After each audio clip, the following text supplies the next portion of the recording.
clues you can use.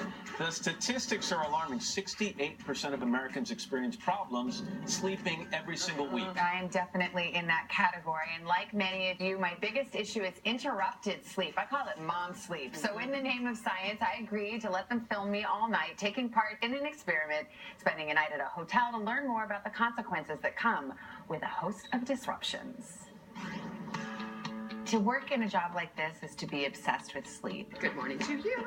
I wake up and I don't feel refreshed, but I'm motivated because I know the clock is ticking towards 7 a.m.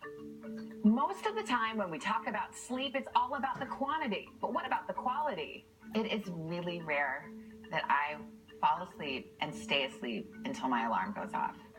And apparently, I'm not alone. A new report reveals more than a quarter of middle-aged women in the U.S. experience difficulty falling and staying asleep 4 or more times a week. And it may come as no surprise, sleep deprivation is more common for moms.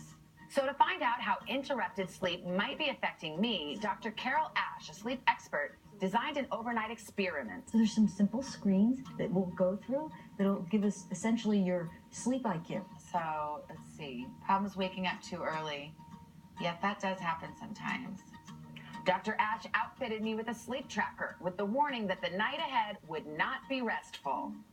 So with cameras rolling, I got into bed at my normal bedtime, 8:30 p.m. I have a few tricks. I have been known to count sheep, to read something kind of boring, but not too boring. First, I had to fall asleep. But could I stay asleep? Apparently not. I kept hearing the buzzing of a phone. That really threw me. So I really had to try to reset and fall asleep again.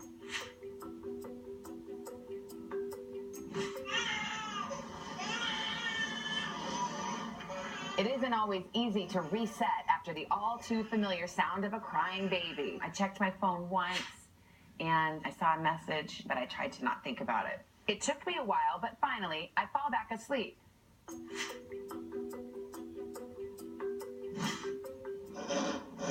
But then I'm interrupted once again.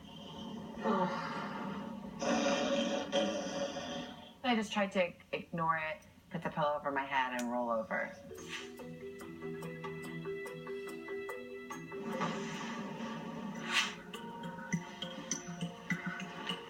I did not have a very good night's sleep at all.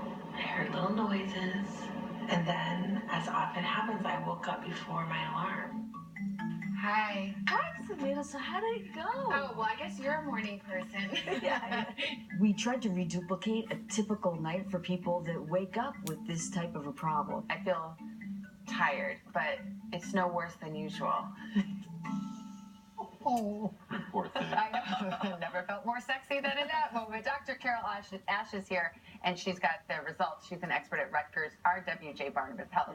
Good morning. What a lovely night we had together. I just want to be clear, that was in a hotel. That was not my baby we were ignoring. You guys did that to me. Experiment. So what were the results? You had the Fitbit, you had the vitals. Tell me. Well, we did 4 simple questionnaires. The most telltale was one called the Insomnia Severity Index. You had a 14 out of 28 right in the middle. So you're doing some things okay, you could be doing some things better. We checked your vitals, your pulse, and your blood pressure. They were okay. And we used the Fitbit that tracks average sleep-wake patterns, and you had 20 episodes of restlessness. Oh, is that a lot? Well, average Fitbit users, it's 1 to 30, but those episodes of restlessness, that interruption, can be a problem. If you get 8 hours of sleep, which was what we gave you as the opportunity, that's the same if you have interruptions as if you only had 4 hours of sleep. That's why I feel terrible. That's why I feel All right, so terrible. short-term ramifications of interrupted sleep versus long-term.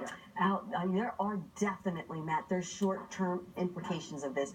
Your focus will be off, so you'll have a short-term focus. Your attention span is bad. You'll have difficulty with critical thinking. Check.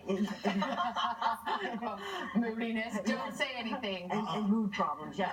And there's long-term consequences, too. You can have problems, cardiac problems with your heart. You can have weight gain.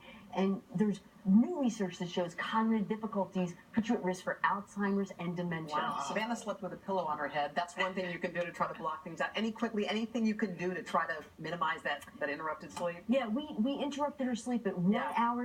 One of the things she did good, she has a go-to sleep routine. That's really good. And when we had the baby crying, she didn't get out of bed. She let the baby self-soothe.